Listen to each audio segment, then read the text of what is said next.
that joins late can catch up. Firstly, good morning, everybody, and welcome to our 14th webinar in this series, exploring how tax technology can help you. The usual housekeeping points: we're going to be recording today's session, so you can watch it back. Opportunities for questions, please do ask them in the Q&A. It does make it more interesting for everybody. If people do have questions, please do pop them in. The deeper dive sessions, you'll get your invites after today's event, so you can have more time with the team on today's call. And as always, it's going to be 30 minutes today.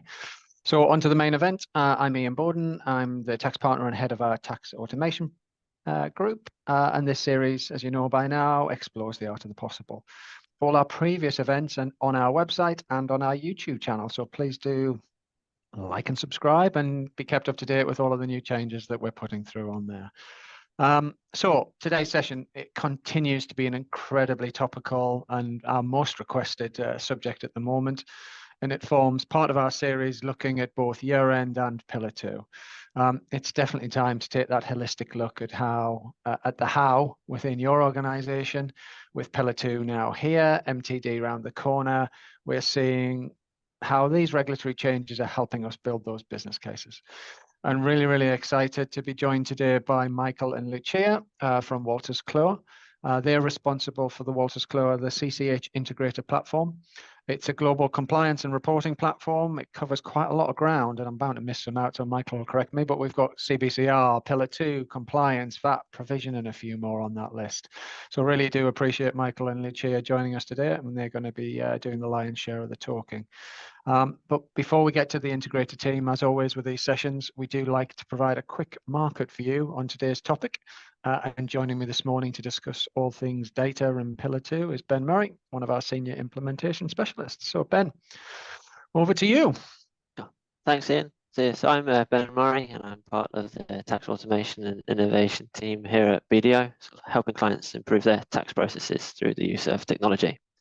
With many groups having now gone through their year-end reporting and Pillar Two legislation now enacted in many jurisdictions, as Ian mentioned, we're seeing a big upturn in conversations around Pillar Two, the data requirements, and how technology can help. Many of these conversations are initially centered on data. What data do we need? How much of that do we already collect now? And what do we need to find? Can we source from an existing system, or is this data sat in an Excel spreadsheet somewhere? To help with these questions, we've prepared accelerators. I'm just flipping the slide. There we go, yeah, that we work through with clients to kind of help map their data into the defined Pillar Two data points.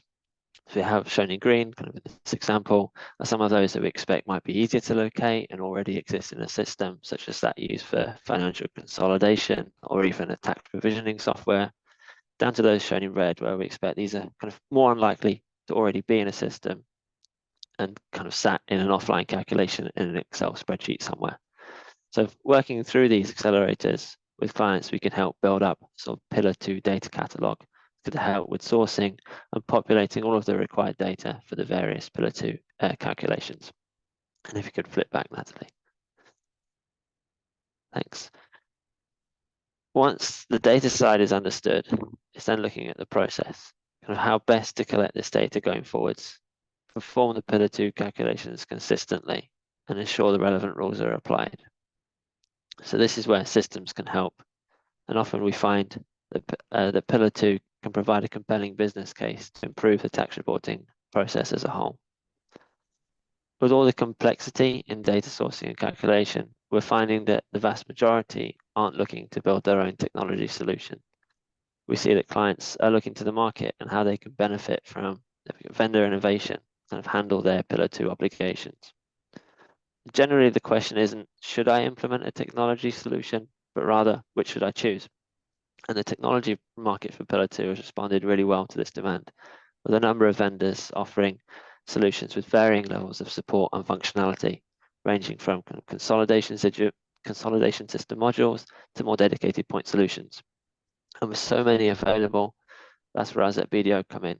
Being vendor agnostic, we work with many of these, and by taking your specific requirements and existing technology landscape into account, we can help you to determine the solution that best fits your needs and support you in implementing and maintaining that system as the Pillar 2 requirements continue to evolve.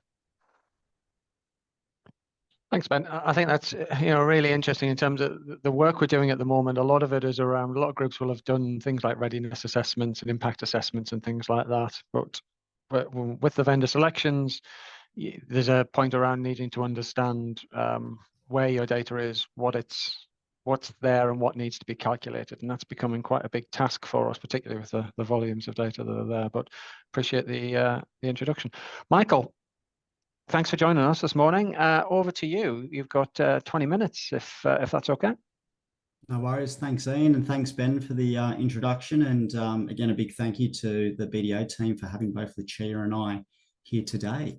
I'll just bring up some slides just to kick things off, and a couple of really interesting points there that I picked up from by Ben in terms of data and such, and we'll touch on those as we go today.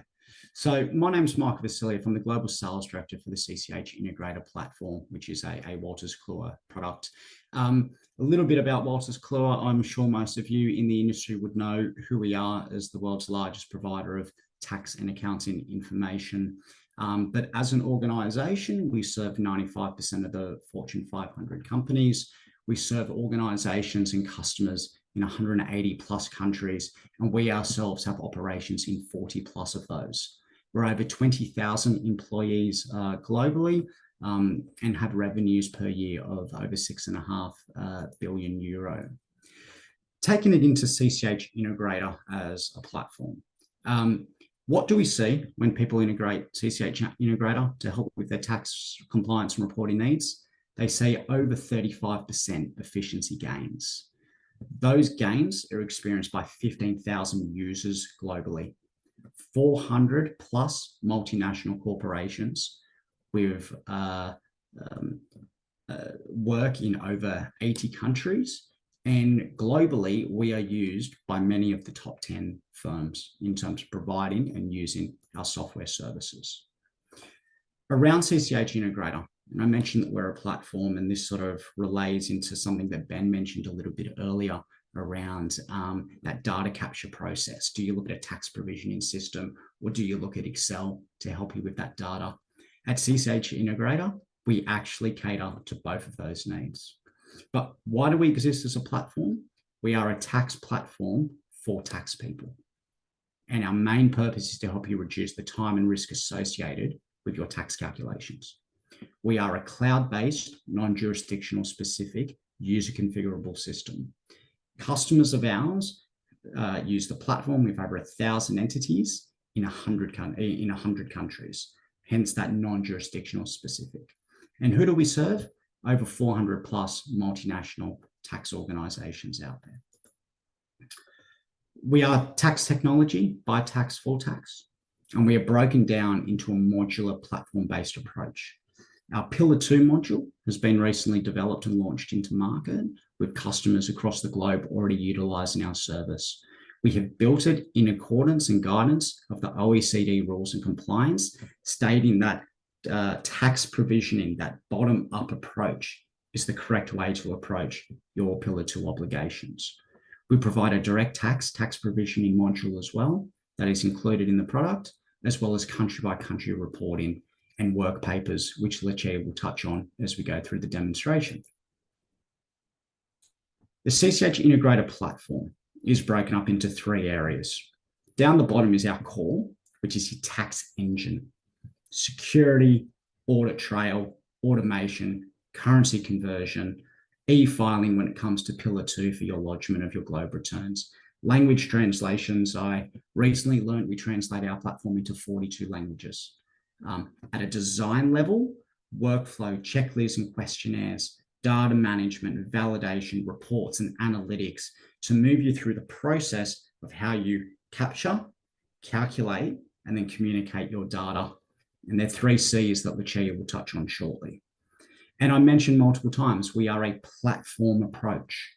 I've been thinking about Pillar 2 as a golden triangle of information of your tax provisioning, your country-by-country reporting, and your Pillar 2.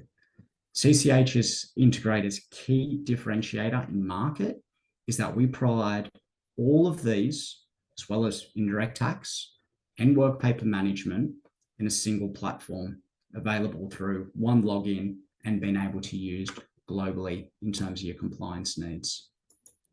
I'll hand over to Lucia. I mentioned those 3 C's earlier, and Lucia can run us through how we've incorporated that into the Integrator Pillar 2 module. Thanks, Michael. So all the modules on the CCH Integrator platform work on the same basis, following this, what we see here, the 3-stage process: capturing the data, calculating the required adjustments within workbooks, and then communicating the results, whether that's through visualizations, reports, or tax filings. So we encourage users to keep these 3 steps separate, as it's so important for audit trail and transparency, particularly when it comes to the communications stage.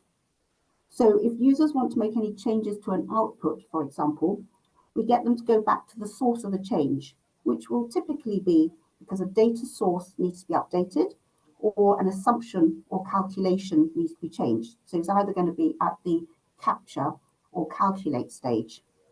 So if you go on to the next slide, please, Michael. The Pillar 2 solution, our Pillar 2 solution is no exception to that.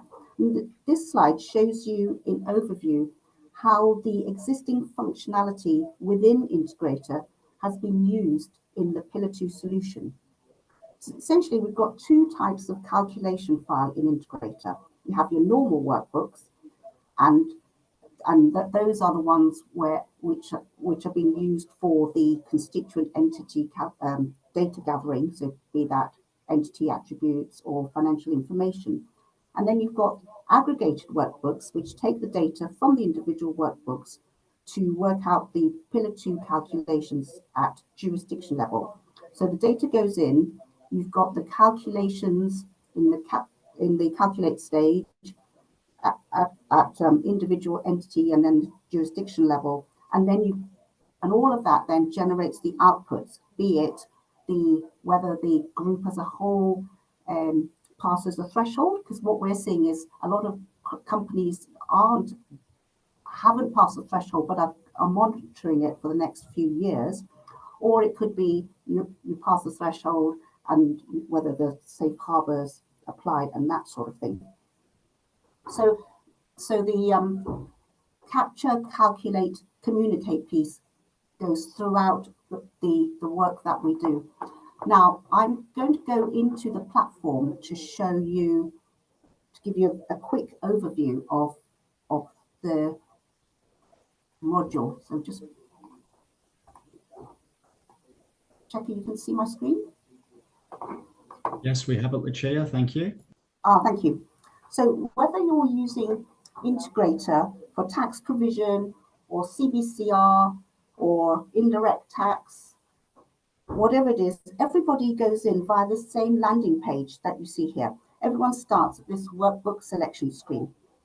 Now, for existing users, the Pillar 2 workbooks are just another set of workbooks alongside what they're already using, such as direct tax or CBCR. So what you see as a user and what you can do in the platform depends on the access rights that you're given. So you can see here at the top that there are various key menu options available to me. There's data capture, calculations, and then a number of different communication outputs. So those are what I have, and if let's say you were coming in as a preparer with limited access, then you just see fewer options at the top. In terms of capture, calculate, and communicate, we know that data sourcing and data capture is a massive part of the Pillar 2 implementation exercise, and then show that spreadsheet. So your implementation team would work with you to decide which of the various integrated data capture options you want to use and what levels of automation you want to use to get that data in. So, for example, you might want to choose automated data upload for jurisdictions where you have visibility over the finance system, and you and then you can then choose to have a questionnaire functionality to get other users to manually populate the schedules where you don't have that visibility and control. So for an automated data upload, you have this data module here, existing functionality, which we are using in the Pillar 2 context. So this allows a super user to upload data for several entities or even the whole group in one go, in one file. Or if you set it up, you can then use this to check on the status of an automatic upload of data, which is being deposited from an ERP system. And Integrator is ERP agnostic in this context. So the data that goes in, once it's uploaded, that can create new workbooks. For example, it can automatically roll forward existing workbooks to a new year, or a copy to the next quarter, for example. And then the data that's uploaded into the workbooks, that will be automatically taken through to the individual schedules in those workbooks through mapping. And the mapping would be set up at the implementation stage and then would be refreshed as necessary. Now, in a deep dive session, we can show you the journey of a super user who uploads data for the group as a whole and what they see. So for today, I won't be concentrating on the data journey, but we will take a look at some of the calculations. So what a preparer in a local jurisdiction might see. So that would be in a normal workbook. And also what a jurisdiction reviewer might see from the aggregated workbook for the jurisdiction. So let's start with the preparer journey. We're just going to go into a typical workbook. And so what you see here, you've got capture, calculate, communicate continues here in the workbook. So within the workbook, the user, the preparer, would be guided through the journey through these menu groups for capturing the data, the calculations, and then the communicate. And at the top,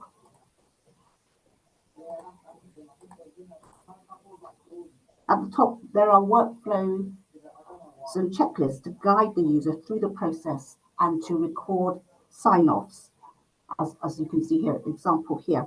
So exactly what a user journey would look like in an implemented module would very much depend on the group's process and workflow, and therefore what that schedule would look like from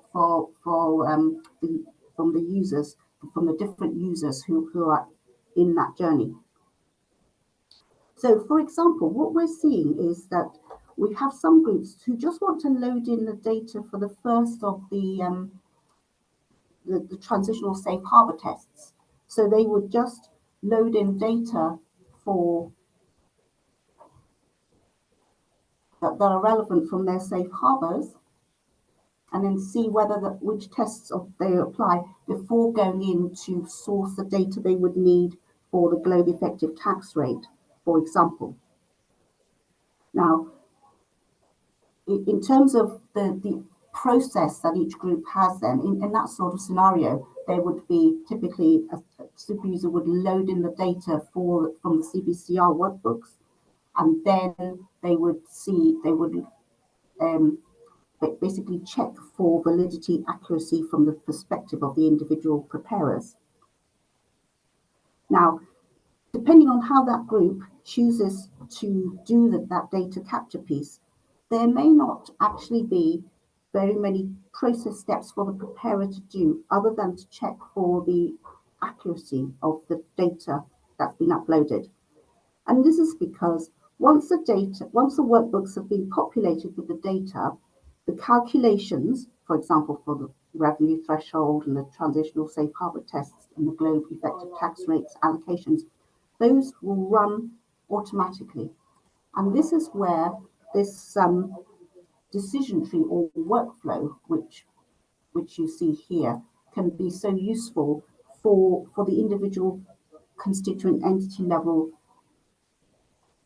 preparer, because this is where the results from the different calculations from all the various schedules, they're collated here for the preparer to review. Now, these aren't the answers to the jurisdiction calculations. These are essentially the inputs to the jurisdiction calculation, but at the individual level. So, for example, we saw there's data being collected at the like CBCR data, and then that would feed through to the calculation schedule, which is the safe harbor tests. And what you see here is the test results at the individual level. And that may be the end of the journey for the user. To review the results of the test, you would go in as the reviewer for that jurisdiction and look at the results for the jurisdiction as a whole. And this is where I'm going to just dip into the journey of jurisdiction reviewer with the aggregated workbook. So what you see in an aggregated workbook for the jurisdiction is essentially the same schedules, but with the data aggregated. So and with the additional analysis. So here, this is the this is the CBCR data. So for the jurisdiction as a whole, and you can see the results of the test because that's only meaningful at this level. And then you can, if you want to check the results from the individual results, you can just go into the individual workbooks if you want to go to that level of detail, and then come back out. And I'll just show you the global effective tax rate for where people don't actually pass the test. Same idea. You have the calculation at the jurisdiction level for whether that test is passed. Now, this gives you an idea of the calculation piece for the Pillar 2 module. The calculated results then form the data points for the communication piece. So all the data points required for populating the global information return, for example, they will be included in the workbooks, so then they can be extracted for filing. We expect that by XML. We also have communication, so we've got reports that can be generated. There are some standard reports and also some, you can configure them, either your implementation partner or when you want to train, you can also do that yourself. And we also have embedded analytics through Power BI, which we can show you through in a deep dive session. So essentially, that's all I wanted to show you. Stop sharing. And as I said, we'd be very happy to go into a lot more detail about the user journeys, because what we've found is that each group wants to do things in a slightly different way. They all have different data issues, and so they have different challenges as to how they want to bring the data in and how they make sure that they can check for completeness of data, as well as what they want their various users to see. Perfect. Thank you very much, Lucia and Michael. I really appreciate you taking us through that. If anybody does have any particular questions, please do ask them now in the Q&A side of things, and we'll get them posted to Lucia and Michael. Just a quick one from me, guys, in terms of, are you seeing organizations considering things in a more holistic way at the moment, Michael, in terms of trying to combine 2 or 3 things, or looking at provision and Pillar 2 alongside everything else, or are we still seeing people looking at point solutions? combination, really. And I think, you know, and it depends on the regions that we're dealing with. But I think the big point that I'm seeing is that Pillar 2 is making organizations look at their entire tax technology stack. And I'm sure you see it all the time. The amount of organizations still using Excel for tax provisioning who have now got Pillar 2 coming along, seeing all of the data points that Ben was speaking about earlier, and saying, hey, we actually need to get the rest of house in order when it comes to provisioning. And that's a really big thing that we're seeing. I spoke about that sort of golden triangle. You know, organizations who use our provisioning module are looking at our Pillar 2 module and saying, absolute no-brainer, because the data points are there, I can feed it, and a lot of them are taking the CBCR module at the same time. But it really is a mix of both. I think the ones that are better prepared are looking at it from that sort of holistic approach is my view. Yeah, I think that's similar to kind of what we're saying, looking at organizations trying to take advantage of things that they already have, but then using this as an opportunity to consider where the data is and how we can kind of get these calculations. But we're starting to see people having to move off Excel, and this gives them a great bit of business case emphasis for them. But any questions from anybody else before we wrap up today's session? Anything else, Michael? Any last comments from yourself or Lucia? No, just again, big thank you to yourself and Ben and the team for hosting us today. I hope those on the call have found today's presentation insightful. And as sort of Ian mentioned at the beginning, we're definitely available for conversations around how CCH Integrator can help with your Pillar 2 obligations. So looking forward to speaking to you later. Fantastic. And just to reiterate that, you'll receive a notification with the link to the video by the end of the week, and an opportunity to select one of a couple of deep dive sessions with Michael and Lucia to run through their products in a bit more detail. The purpose of these isn't to do full-blown demos, but to give you a sense of what's possible, what's out there. And it's great that the integrator team was able to join us today. So Michael, Lucia, Ben, thank you all very, very much for joining us. Thank you all for attending. And in 4 weeks' time, we have our next scheduled one of these sessions, but please do look out for the deep dive sessions. More than happy to have some conversations. So with that, we'll wrap up for today. And thank you, everybody. And we'll speak to you soon. Thank you. Thanks, Ian. Thank you. Thanks all. Pleasure. Bye.